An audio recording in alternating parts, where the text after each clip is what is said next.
Please be advised that the views and opinions of the host and guests do not reflect those of the station, the management, and its network.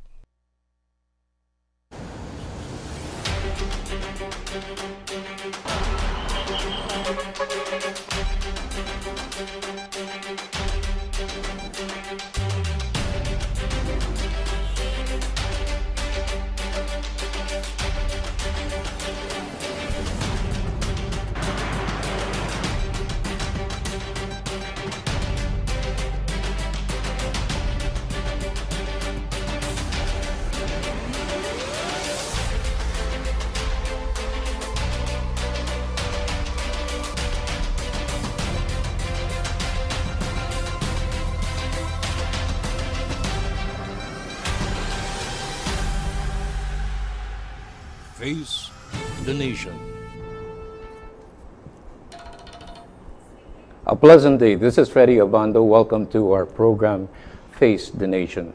Today, we are privileged to have with us Mr. George Chua, who is the Vice Chairman of the First Global Conglomerates, Inc., which composes the following companies. And these are Global Satellite Technology Services, Inc., we have the Golden Nation Network, and Telecoms. And joining us tonight is Mr. George Chua. A pleasant day, sir, for joining us today. Well, thank you very, very much, Freddie, for inviting me to your program. Well, today we're privileged to discuss with you the recovery of the economy from COVID-19. And we have seen that somehow there are bits and pieces that shows that we may be on the road to recovery. For somebody who has seen the best and worst of times of the economy before, how do you see the recovery happening at this given time? Well, Freddie, the problem with the recovery is the uncertainties on the different variants that COVID seems to be coming up with. And of course, once the COVID is under full control by having people fully vaccinated, then we can see a more robust economic recovery. But as it is, with all of these uncertainties, certain sectors of the economy are not able to fully benefit from such a recovery. And this would include the tourism sector, of which we still have many foreign tourists that cannot come in or do not want to come in because of the difficulties involved, such as quarantine protocols. And at the same time, they're also afraid that if they get COVID here, then it might be more difficult for them to manage the health situation if they are not in their home country. There are also other areas that I'm very happy to see, because I'm also in the education sector. I currently am a professorial lecturer at the University of the Philippines, Diliman, where I both teach the undergraduate and the graduate programs for entrepreneurship. My subject is entrepreneurship, and I have seen the announcements that they are planning to do a face-to-face environment already for students, which I think will help normalize the educational system. Now, in as far as other areas of the economy are concerned, like the financial sector, we can see an acceleration of the development of the financial sector, because most people now are able to make use of GCash, or PayMaya, financial funds transfers. Many people pay their Shopee and Lazada accounts through online payment systems. And I'm also part of another payment portal called OmniPay, where I'm a director, and OmniPay is regulated also by the Bangko Sentral ng Pilipinas, and we're members of the InstaPay and also BankNet. Yeah. Now, what are the major challenges really that surround all of us, from consumers and from the business sector, especially when you talk in terms of consumption, which is very crucial, I think, because Mr. Joey Concepcion was saying that 85% of the economy is related to what consumption is all about. You're correct. For a consumer to be able to consume or afford something, they need to have the purchasing power. Yes. The problem that we have currently is that our unemployment and underemployment rates are still higher than normal because obviously the situation has not yet normalized. What will normalize it? I think what will normalize it is if we go back into a situation whereby people are no longer afraid of interaction. The restaurants are fully open at full capacity. We can see that the transportation sector is normalized, meaning that people can ride the transport system. Normally, people can take airplane rides and people can take boats or ships across the country, no? So those are the things that will hopefully normalize, that will enable people to get more employment and normalize the labor situation, the employment situation, so that the economy will be back on track and the people who get back their jobs or are able to find new things to do so that they can now have money in their pockets, which can in turn be used to pay for all of these things. Now, if the infections continue to drop, based on how the national government is managing the impact of the COVID crisis, do you think that this can be sustained, knowing now that there is a new variant, which is the Omicron, which is becoming a problem in Europe and several parts of Asia? You see, the Omicron variant is really a symptom of how fragile the situation currently is. Just people just say, "Oh, there's a new variant." Everybody panics na. The markets go down. Everybody is going to put up travel restrictions and things like that. There's also talk that the face shields are going to be required again. So we can see that the situation is very jittery, no? But that's also dependent on how the government handles it, no? So the government should handle it in a more even-keeled manner so that there is no panic. They don't create sensationalism. Yung parang kung minsan tinatakot pa tayo eh. And then, of course, there's also fake news na many people make commentaries on Facebook and other social media outlets that create a situation of too much uncertainty and of course, creates panic in certain sectors, saying that, oh, this is now more virulent, this is going to kill you more, it's more contagious, and so on like that. No? So maybe the government should caution people from making unverified pronouncements and let the government be the one to say what the real situation is, or at least the medical professionals. Are you happy with the way government has been managing the impact of the COVID crisis? Early on, there were concerns that maybe what government is doing is not sufficient enough to contain the virus. But as it is, with the numbers going down in terms of infection, do you think the government has learned its lessons? Well, first of all, I'm not really in the medical sector. No, I'm not a health professional. So it's really very difficult for me to say on those terms how it has been handled. But from an economic viewpoint, maybe there has been some degree of caution that was used that forced us to sort of hobble our economy, no? But it's not for me to say whether that's good or bad, but we know that the economic repercussions of such actions have caused us the highest unemployment and underemployment rates, and it has caused many businesses to actually close shop, no? But I think that's all water under the bridge. As long as we are able to move forward, then what we can do is we can build up from where we are and rationalize certain things that we're doing. One of the lessons that I think the government should learn from this is that rather than being so bureaucratic by asking so many things from so many people, everything should just be done online. Without people having to physically go and transact to renew a license. And one thing that I think the government is correct on is extending the license period. For example, they extended passports to 10 years now. They should extend the driver's license as well. they should also extend all kinds of licenses, even firearms licenses, and all of those things should be 10 years. No? And I believe that even the clearances that you need to get should be all done online. And that's possible now that we have the PhilSys ID that can be used, because there is no question as to whether it's a duplicate name or something like that, because it's a specific number that is a nationwide ID system for the Filipinos. So you think that the national ID system is starting to work?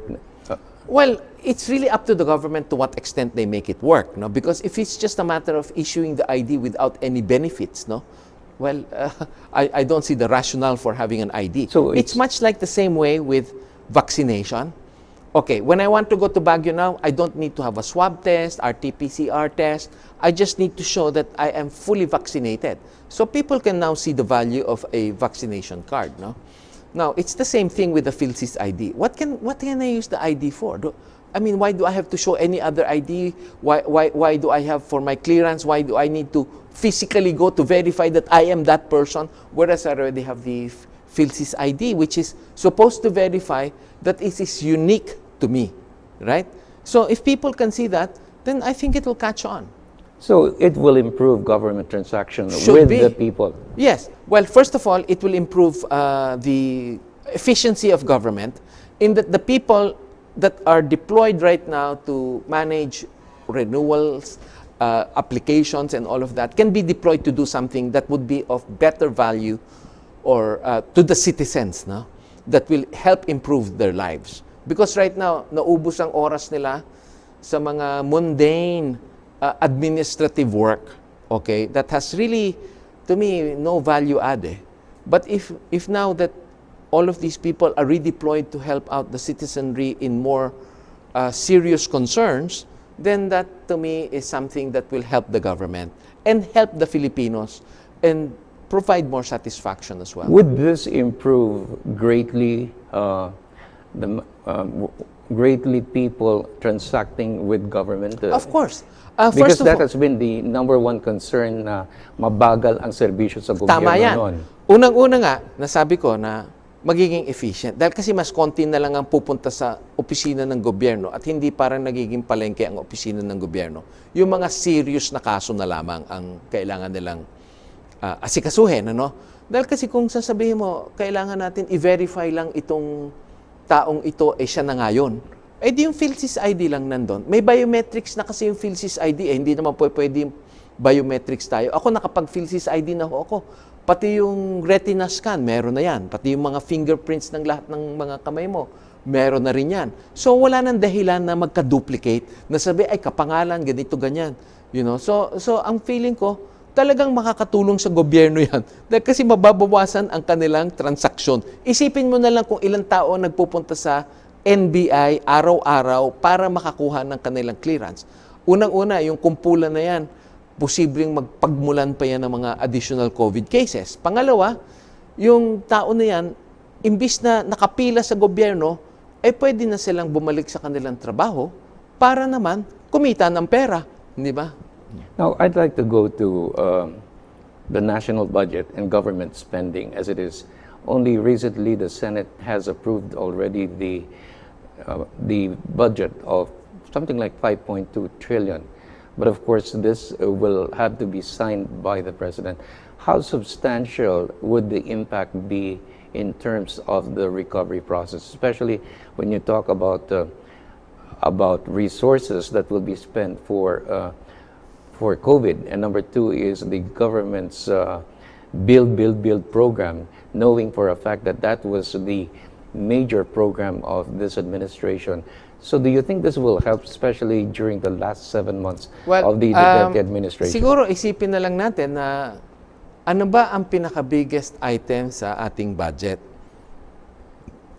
While I'm not specifically sure about the exact amounts, I would think that the biggest item would be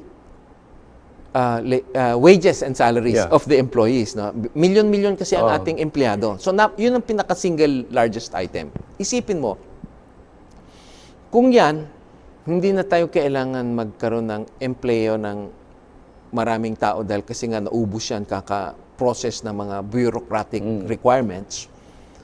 Unang-una, hindi dapat tayo matakot na, paano naman yung mawawala ng tao sa posisyon sa gobyerno? Kung lalaki ang ekonomiya natin, i-hire sila ng private sector, di ba? At ang mangyayari dyan, the private sector can thrive better in a less bureaucratic environment. Pati yung mga tao na nagsasayang ng kanilang panahon, oras, at lahat na yan, pagkuha ng mga kung ano-anong requirements, no? Sa gobyerno, ultimong pagkuha ng mga mayor's permits. Sa ibang bansa, hindi na ho kailangan kang mag-appear para makakuha ng iyong mayor's permit. Sa ibang bansa, ganun rin yun, mga ibang documentary requirements na kanilang kinakailangan para sa gobyerno. Lahat yan, online na yan.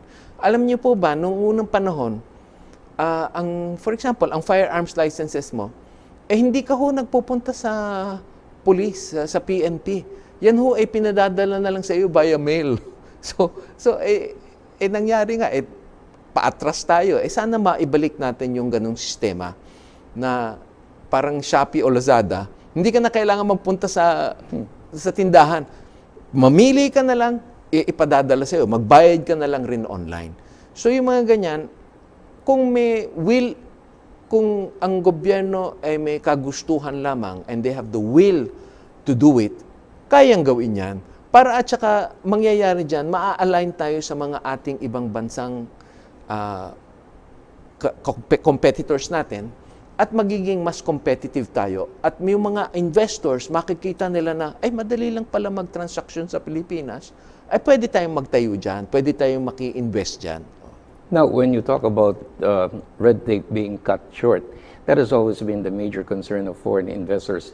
If we are to attract foreign investors to at least see there are many good things that are happening in the country right now as a result of the economy, do you think that more investors will... Natural. Will come?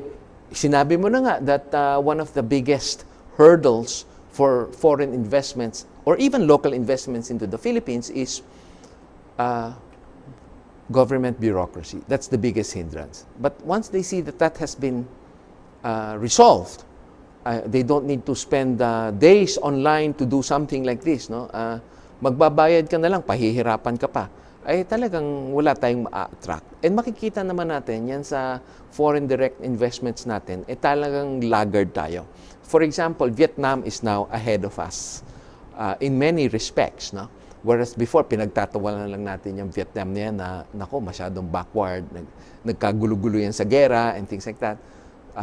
Pero nakahabol na sila at nalagpasan na tayo in many aspects. Now, in terms of dealing with corruption, that has always been a major concern in the past.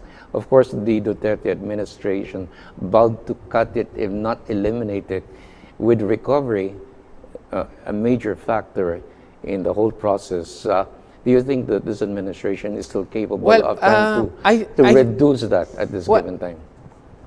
For sure, yes. The situation of corruption will be dramatically cut once the opportunity for a face-to-face interaction is removed, such as doing everything online. Dahil kasi may record na anong oras mo sinubmit ito, ilang araw na yan nandyan, tapos kompleto ba yung mga attachments.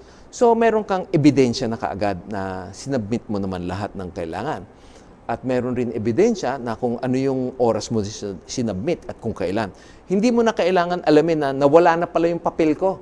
Hindi ba? So, ang mangyayari dyan, wala nang dahilan para magkaroon ng corruption. Yung mga petty corruption na yan.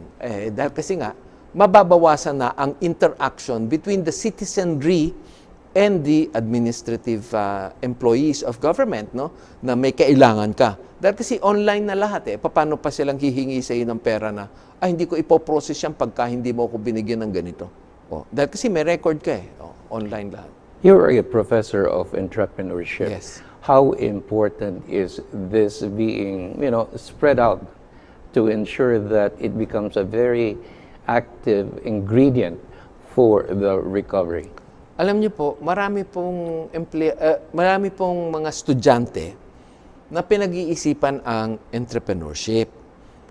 ang problema lang, natakot rin sila sa lahat ng requirements ng gobyerno at yung naririnig nila na penitensya na aabuti nila pagkukuha sila ng mga kung ano ng mga permits, no? Barangay clearance, mayor's permits, fire clearance, and zoning clearance, and isang damakbak yan eh. Doon pa lamang dapa na eh. Dahil kasi hindi naman itong mga taong to mag-uumpisa ka ng negosyo ay merong mga staff na gagawa ng runner mo, nagiging runner mo.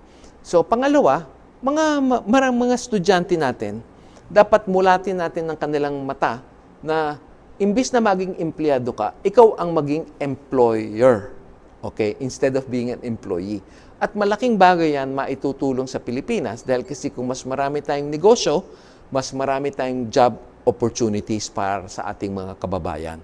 At kung makikita mo, yung mga bata, interesado rin talaga magnegosyo dahil kasi may mga idea sila, no, na mapapakinabangan natin yan.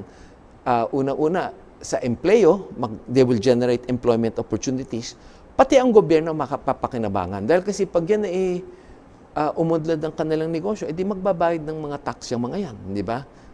May kita income tax. Edi maganda yon. Kesa naman, dumadami ang ating unemployment rate or underemployment rate. How important are OFWs in the whole process, knowing for a fact that the last time, I think that was before the pandemic started, they have been remitting about $31 billion a year, and all of a sudden the pandemic came, and so the deployment has been, affected.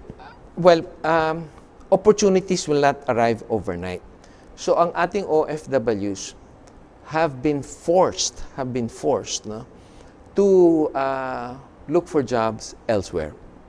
And to their credit, because of their hard work, their abilities, they are able to get good jobs. They are able to provide for their families well.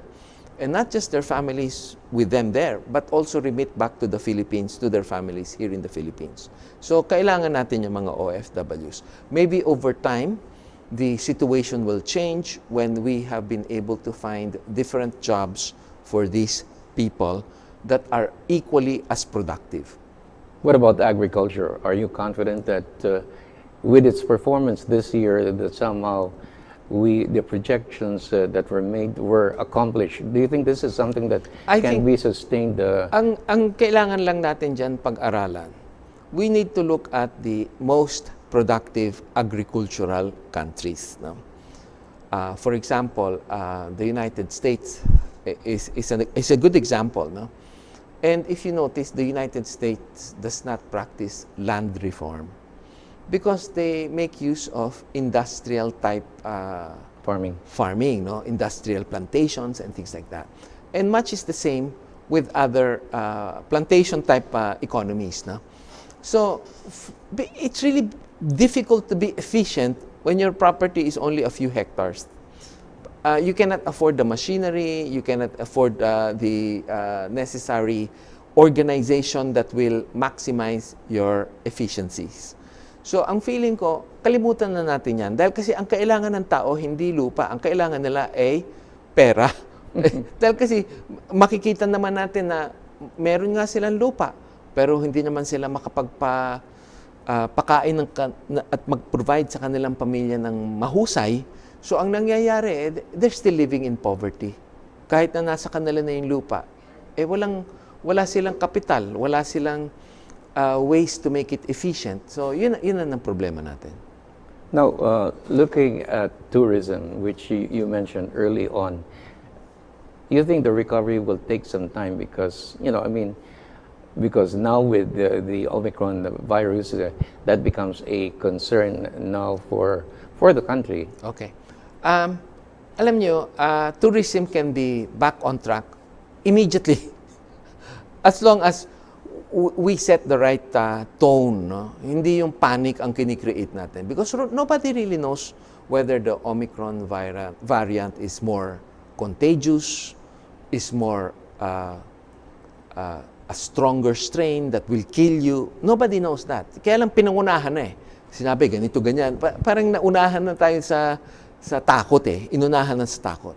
So, sana nga, papunta na tayo sa normalization, dapa uli tayo, di ba?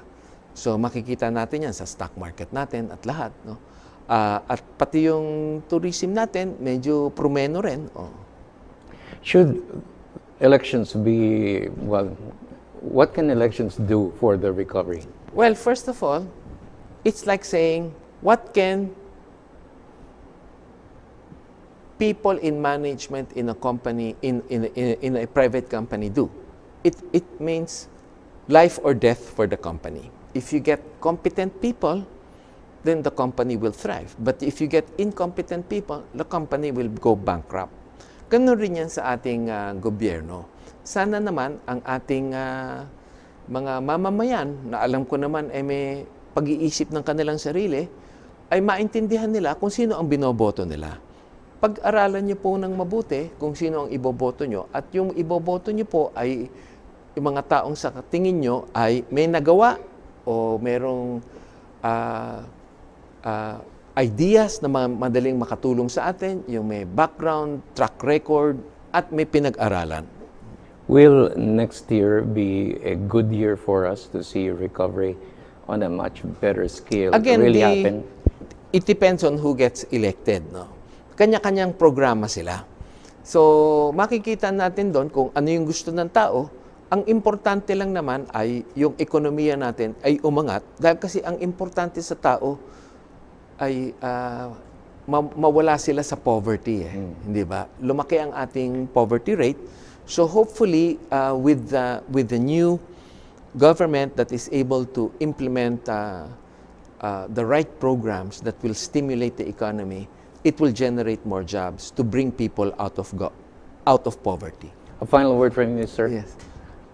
A final word, sir. Oh, well, I think that when we do the allocation for the budgets, no, I think everything should be accounted for. It cannot be lump sum into saying intelligence funds, ganyan. Dapat may specific na pupuntahan yung pera. Tapos, ang kailangan rin, mapapakinabangan ng ating mamamayan yung pera. Hindi natin pinamimigay. Dahil kasi dun sa 4-piece program natin, pinamimigay. Pero hindi natin masabi kung yan ho ay talagang napupunta doon sa nangangailangan o nawala na lang sa sistema, no?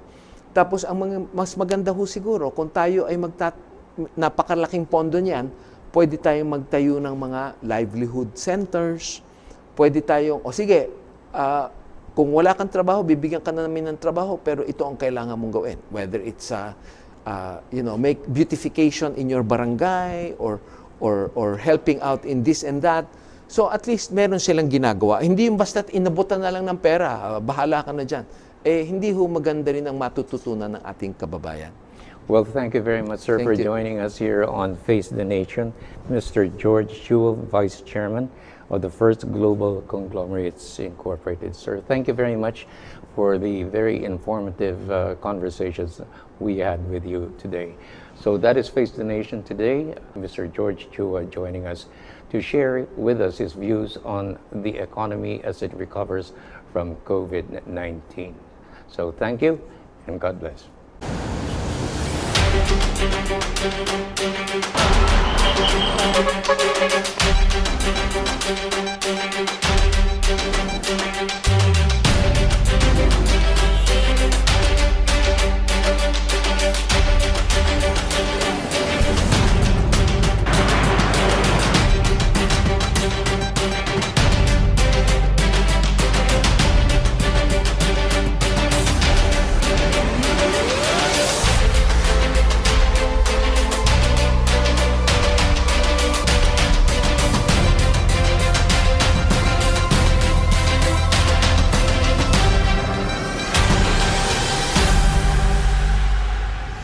Face the Nation.